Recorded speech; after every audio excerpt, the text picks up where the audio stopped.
Pues bienvenidos todos a Capilla. Hoy es 6 de octubre, ya es miércoles, el ombligo de la semana, cada vez más cerca el fin de semana. Y pues le damos gracias a Dios porque nos concede estar un día más aquí reunidos de manera virtual en esta capilla.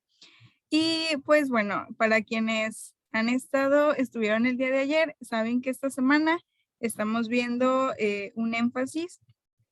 Y pues el día de hoy Lau va a estar compartiendo con nosotros precisamente sobre este énfasis que se llama Vencedores ante la falta de propósito. A ver, déjenme avanzar aquí. Aquí está. Este es el énfasis de la semana.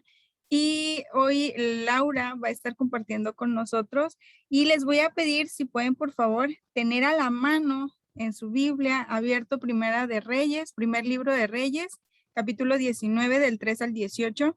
No lo vamos a leer juntos, pero sí lo pueden tener y Lau va a estar utilizando la versión NTV. Entonces, para no robar valiosísimos minutos de su predicación, que sé que va a ser muy edificante, pues vamos a orar y así vamos a iniciar. Padre, te damos muchas gracias porque eres muy bueno.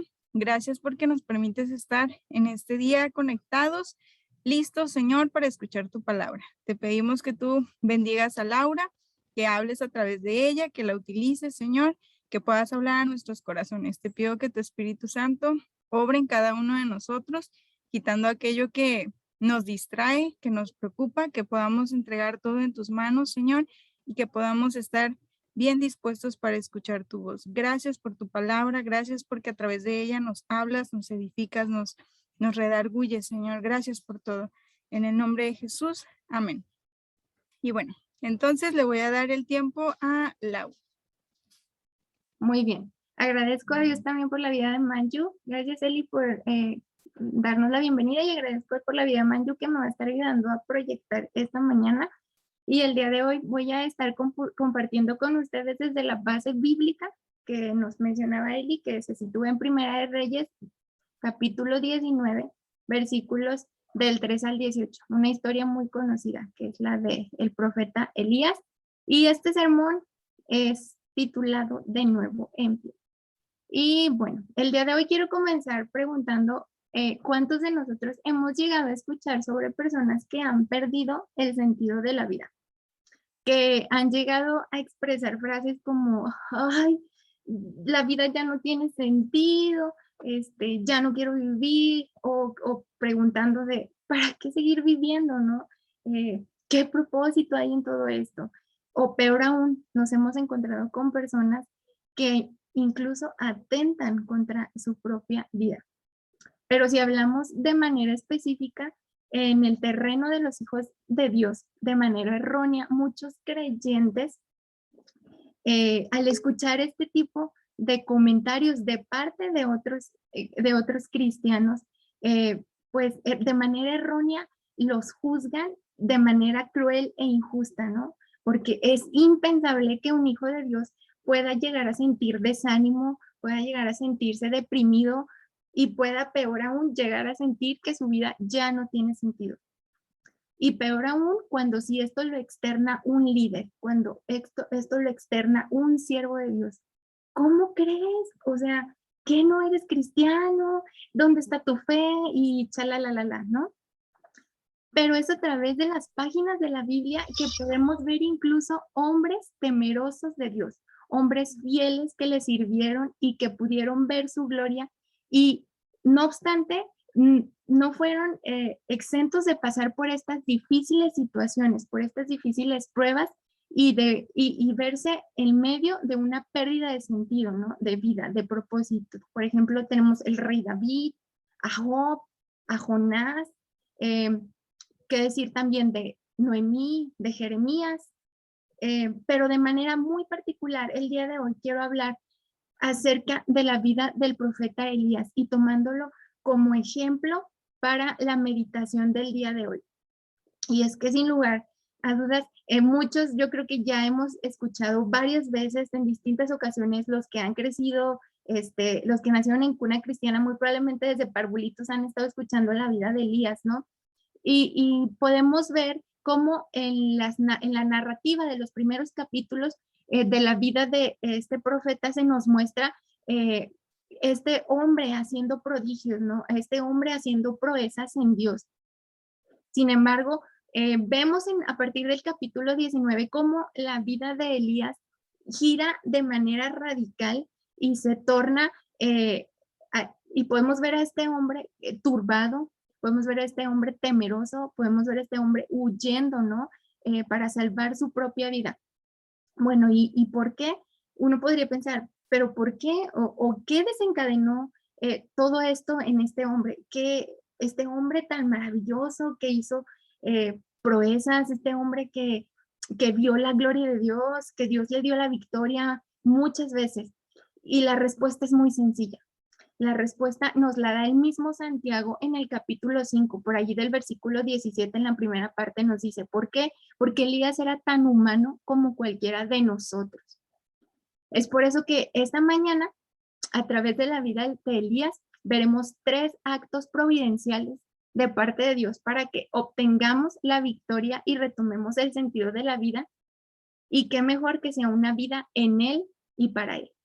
Así que veamos pues cuáles son esos 3 actos de parte de Dios para vencer ante la falta de propósito. Y el primer acto que vemos es que Dios ministra nuestras necesidades físicas.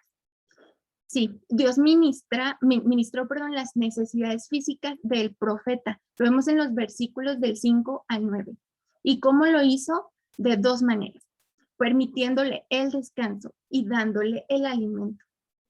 Dios sabía perfectamente la condición de Elías y sabía que para sacarlo de esa depresión y que éste se reenfocara en su misión, lo primero que tenía que hacer era alimentarlo y dejarlo descansar.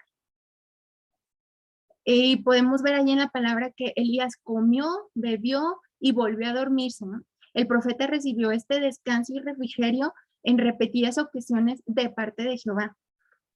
Era obvio que una pequeña siesta y que una ligera comida no le serían suficientes para reponerse físicamente después del desgaste al que estuvo expuesto en el capítulo 18. Podemos ver ahí en el capítulo 18 cómo este hombre se enfrenta a los profetas de Baal en el Monte Carmelo. Después se nos narra cómo se le da muerte, cómo opera dando muerte a todos estos 450 profetas. Después lo vemos subir al Monte Carmelo para orar por lluvia y vemos allí algo muy interesante que es que Elías no se inclina ni 1, ni 2, ni 3 veces. Era inclinarse hasta 7 veces hasta que no hubiese una confirmación de parte de su siervo de que ya parecía que iba a llover, ¿no? Y para terminar, lo vemos en estilo maratonista, cuando corre yendo delante del carro de Acab, ¿no? Hasta la entrada de Jezreel. Definitivamente, pues este modo maratonista era porque pues Dios, ahí nos narra que Dios puso en él este poder extraordinario, ¿no? Pero ¿se imaginan el desgaste físico que estaba presentando este hombre? Seguramente que después de todo esto quedó con un agotamiento físico extremo, así. Y la verdad es que Dios no era ajeno a todas estas necesidades. Dios no estaba ignorando todo esto que Elías estaba pasando. Por tanto, envía a su ángel para ministrarle. Pues aún le faltaba un buen de camino por recorrer. Ahí nos narra que todavía avanzó durante 40 días y 40 noches. Sí que era un buen trayecto. Entonces, por tanto, Dios estaba interesado en ministrarle físicamente a través del descanso y del alimento. Y por ahí hay una frase, leyendo algunos comentarios, leí una frase muy oportuna de Spurgeon que dice, el espíritu necesita ser alimentado y el cuerpo también necesita alimento.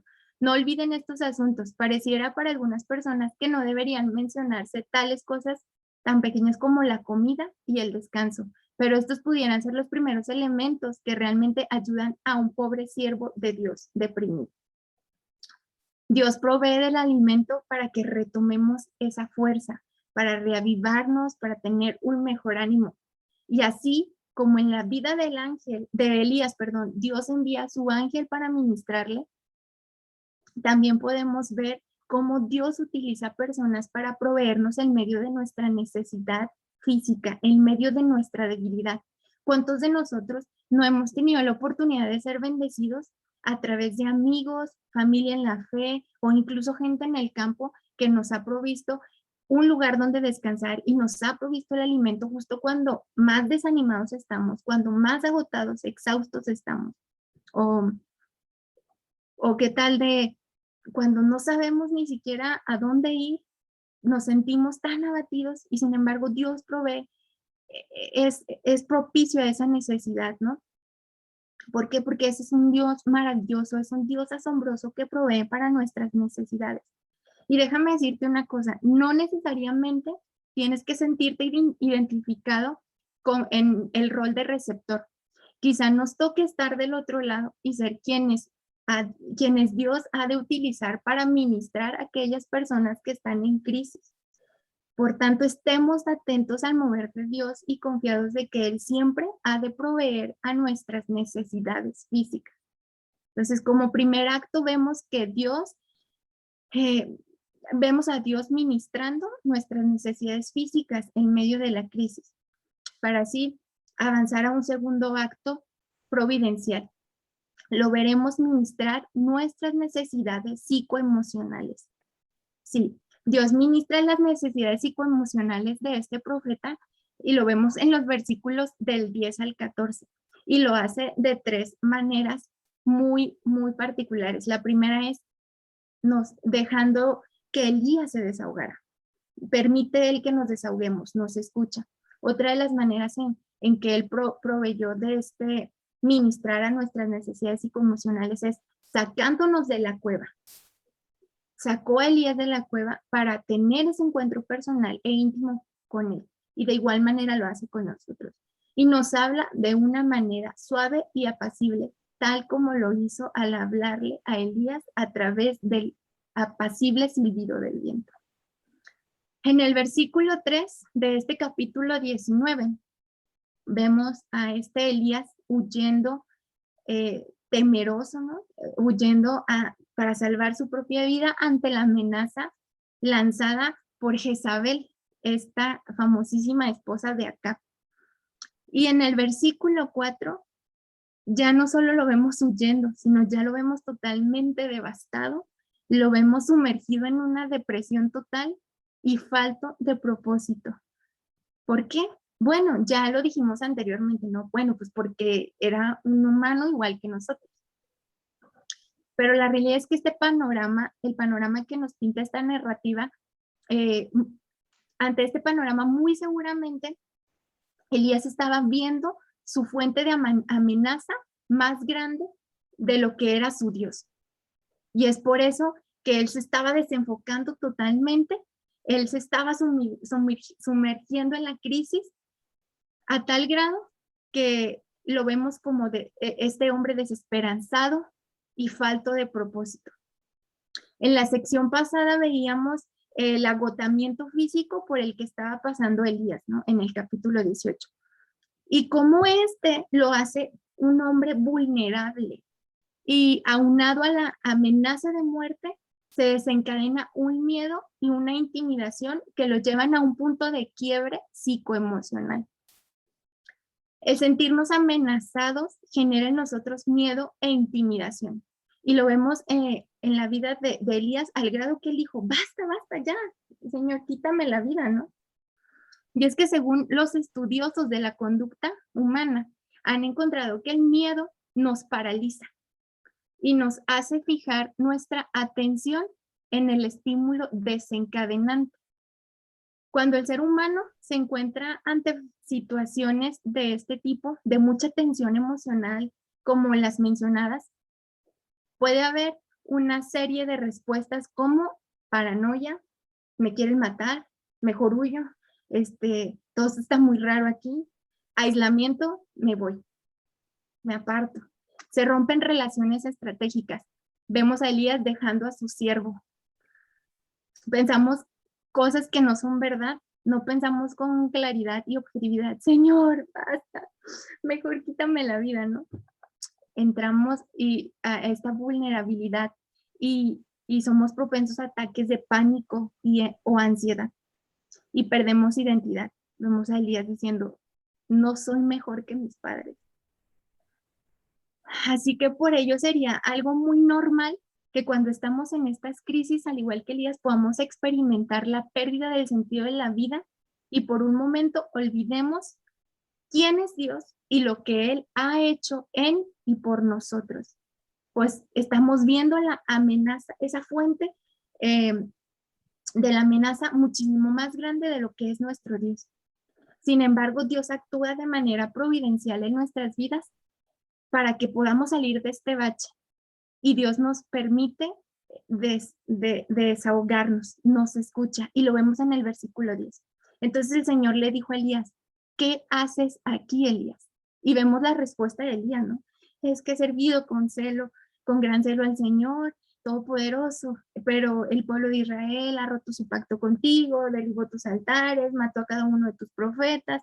Yo soy el único que queda con vida y ahora me buscan para matarme, ¿no? Dios está dispuesto a escucharnos, dejar que vomitemos todo eso que traemos dentro, que hagamos berrinche, eh, nos permite mostrar nuestra molestia, así como a Jonás, nos permite externar nuestras dudas y nuestro lamento como a Job. Él no espera que nosotros reprimamos nuestras emociones, no, de ninguna manera, sino por el contrario, Él quiere que éstas salgan para que podamos ser liberados de toda esta carga psicoemocional que nos hace desviarnos del propósito real. Y después del desahogo, como todo buen padre, nos saca de esa cueva para llevarnos a su presencia, para contenernos, para ministrarnos, para tratar con nosotros, para tener ese encuentro personal e íntimo con Él, que sin duda es parte fundamental en el proceso de restauración que Él quiere hacer en nosotros. El texto dice que Elías recorrió, que después de este largo recorrido de 40 días y 40 noches, Elías llega al monte Sinaí y al llegar ahí se mete en una cueva donde pasa la noche. Y en el versículo 11 vemos a Dios ordenándole, sal de ahí y ponte delante de mí en la montaña. Dios sabía lo que el deprimido y desalentado de Elías necesitaba. Él necesitaba un encuentro personal con Dios. Y la verdad es que no había nada malo en la teología de Elías, ¿no? Pero en su momento había algo que a Elías le estaba faltando experimentar y que Dios se lo habría de proveer para que éste creciera. Y entonces podemos ver claramente que Dios no lo quería dentro de este falso refugio, la cueva. No, Dios lo quería delante de él para hablarle. Y me imagino a Dios como ese padre que dice, ¿ya lloraste? ¿Ya te desahogaste? ¿Te hiciste tu berrinche? Bueno, pues ahora voy yo. Sal de tu cuarto porque me vas a escuchar, ¿no? Y pudiera ser que en esos momentos pudiera ser pues algo tan simple como salir, ¿no? Pero no, cuesta y cuesta mucho. ¿Por qué? Porque implica humildad. Humildad para reconocer mi condición actual, humildad para reconocer que estoy mal y que solo no puedo, ¿no? Se necesita humildad para obedecer a Dios ante ese mandato de sal de la cueva y ponte delante de mí. Y humildad para poder escuchar esa voz dulce y apacible de parte de Dios, tal como lo hizo con Elías. No le habló a través del fuego, no le habló a través del tornado, le habló a través de ese viento apacible, de ese susurro, de ese silbido del viento, ¿no? Y es a través de esta narrativa que podemos ver la ternura de Dios, pues justo cuando estamos en crisis, Él sabe perfectamente cómo hablarnos y cómo tratar con nosotros. Elías muy seguramente esperaba algo sorprendente. No obstante, Dios se acercó a él tierna y apaciblemente en el silbido del viento. Y para cerrar con broche de oro, vemos un tercer acto de parte de Dios, y es que Él ministra nuestras necesidades espirituales. Dios ministra estas necesidades espirituales de Dios, de Elías, perdón, a través de darle una nueva misión y desenfocándolo del yo, para que éste pudiese enfocarse en quién es Dios y cuál es el verdadero propósito. ¿qué haces aquí, Elías? Esto lo vamos a ver en los versículos del 15 al 18. Y vemos que pregunta nuevamente Dios, ¿qué haces aquí, Elías? Dios vuelve a hacer esta pregunta al profeta. Y Dios vuelve a obtener la misma respuesta de parte de Elías. Pero la realidad es que había algo útil en esta pregunta. Sí, claro que lo había. Elías necesitaba ser consciente de dónde estaba versus dónde debería estar y versus qué debería estar haciendo. Dios le dio a Elías algo por hacer. Él necesitaba una tarea que lo desenfocara de su yo, que lo desenfocara de su crisis para evitar así esta excesiva introspección, ¿no? Que dejara de estar rumiando esos pensamientos negativos, esos pensamientos de derrota, de desánimo, de autoconmiseración y evitar que se hundiera más en su depresión. Dios le ministra a través de esto para que él avanzara, para que saliera de la crisis. Él necesitaba dejar de verse a sí mismo y a sus propias circunstancias, que para él eran como, todo lo peor del mundo, ¿no? Él necesitaba seguir con lo que Dios quería que él hiciera. ¿Y tú en qué estás enfocado? ¿Nosotros en qué estamos enfocados? ¿En la autoconmiseración? ¿En mi yo? ¿En todo? ¿Por qué todo me pasa a mí? Por eso Dios le da una nueva tarea que sin duda alguna sería de mucha ayuda para el proceso de sanidad y restauración del profeta. Entonces el Señor le dijo, regresa por el mismo camino que viniste y sigue hasta el desierto de Damasco. Cuando llegues allí, unge a Jezael para que sea rey de Harán, y después unge a Jehú, nieto de Nimsi, para que sea rey de Israel, y unge a Eliseo, hijo de Safat, de la tierra de Abel-Mehoá, para que tome tu lugar como mi profeta. Dios nos da propósito de vidas para cumplir con sus propósitos eternos. Dios nos da tareas para enfocarnos en Él, en su misión, en su reino. Dice esta frase de Spurgeon, luego que el Señor hizo lo que quizá era lo mejor de todo para Elías, Él le dio algo de trabajo por hacer. Él le envió hacia los negocios de su amo otra vez. Y les garantizo que cuando Elías regresó a Beerseba, cuando Elías regresó a ese camino, iba con un paso muy diferente que con el que lo trajo hacia Beerseba. Él había ido angustiado y aterrorizado, pero ahora él regresa con la majestad que le pertenece al Tisbita, y ella no tiene más temor de Jezabel. Maravilloso, ¿no? Y también podemos ver cómo Dios actúa de manera soberana a fin de derribar esos yos en nosotros, que se convierten también en ídolos y que nos desenfocan de el verdadero propósito que Dios tiene para nosotros. Cuando Dios le pregunta, ¿qué haces aquí? Y la respuesta de Elías en las dos ocasiones es la misma, ¿no? Sale a relucir su yo. Yo he servido con gran celo al Señor, yo soy el único que queda, yo soy el que está sufriendo, yo soy el que ahora buscan para matarme. Por eso Dios le responde en el versículo 17, a cualquiera que escape de Jezael, Jehú lo matará, y a los que escapen de Jehú, Eliseo los matará. Sin embargo, preservaré a otros 7,000 en Israel, quienes nunca se han inclinado ante Baal ni lo han besado. Dios está diciendo, Elías, no se trata de ti. Hoy nos dice Dios, nos responde, hey, no se trata de ti. Esta respuesta de parte de Dios nos lleva a desenfocarnos de yo, y recordarnos nuestra posición delante de Él para dejar de vernos a nosotros mismos y nuestro sufrimiento y verlo a Él, su poder y su majestad. Y con estos 3 actos de parte de Dios, Elías pudo salir victorioso ante la falta de propósito. Pero hoy tú y yo no estamos exentos de librar esta batalla y ser vencedores, ya que Dios nos ha ministrado de la mejor manera. Dios ha ministrado nuestras necesidades físicas, psicoemocionales y espirituales a través de Jesucristo, a través de nuestro Señor y suficiente Salvador.